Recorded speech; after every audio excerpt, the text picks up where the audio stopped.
आवाज जनसामान्यांचा।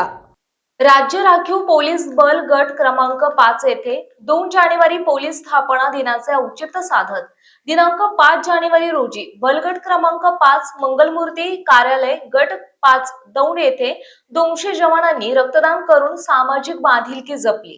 2 जानेवारी पोलीस स्थापना दिनाचे औचित्य साधत या ठिकाणी 2 ते 8 जानेवारी पर्यंत अनेक उपक्रमांचे आयोजन केल्याचे सहाय्यक समादेशक सचिन डहाळे यांनी सांगितले। पहा, राज्य राखीव पोलीस बलगट क्रमांक 5 चे सहाय्यक समादेशक सचिन डहाळे काय म्हणालेत। सर्वांना नमस्कार। जय हिंद। मी असिस्टंट कमांडंट सचिन मुरलीधर डहाळे, नेमणूक SRPF ग्रुप नंबर 5 दौंड। आज तारीख 5/1/2026, दिनांक 2/1/2026 ते दिनांक 2/8/2026।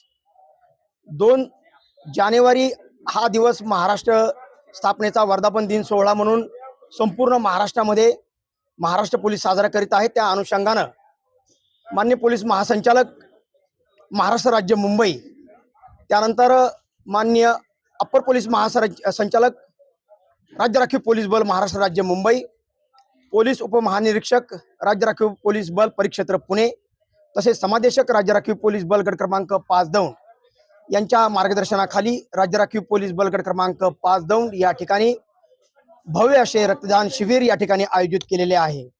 या ठिकाणी राज्य राखीव पोलीस बल गट क्रमांक 5 दौंड च्या माध्यमातून जवळपास 100 जवानांनी, तसेच महाराष्ट्र सुरक्षा बल च्या जवळपास 100 जवानांनी या ठिकाणी रक्तदान शिबिरामध्ये भाग घेतला आणि रक्तदान आपले केलेले आहे। रक्तदान हे जीवनदान हे आमच्या वरिष्ठांनी जाणले। त्या अनुषंगाने आज रक्तदानाचा एक भव्य दिव्य कार्यक्रम राज्य राखीव पोलीस बल गट क्रमांक 5 दौंडच्या या प्रांगणामध्ये होत आहे।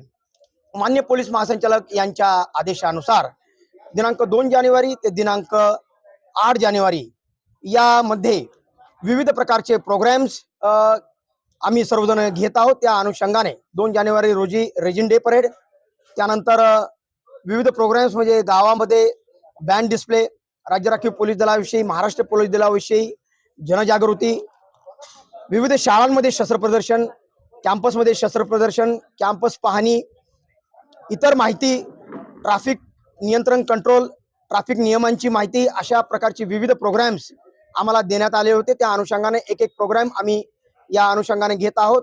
अतिशय चांगला आणि सुंदर रिस्पॉन्स आमच्या जवानांनी या ठिकाणी दिलेला आहे। त्यामुळे निश्चितच रक्तदानामुळे जीवनदान देण्यास मदत मिळणार आहे। मला बोलण्याची संधी दिली त्याबद्दल धन्यवाद। जय हिंद, जय महाराष्ट्र।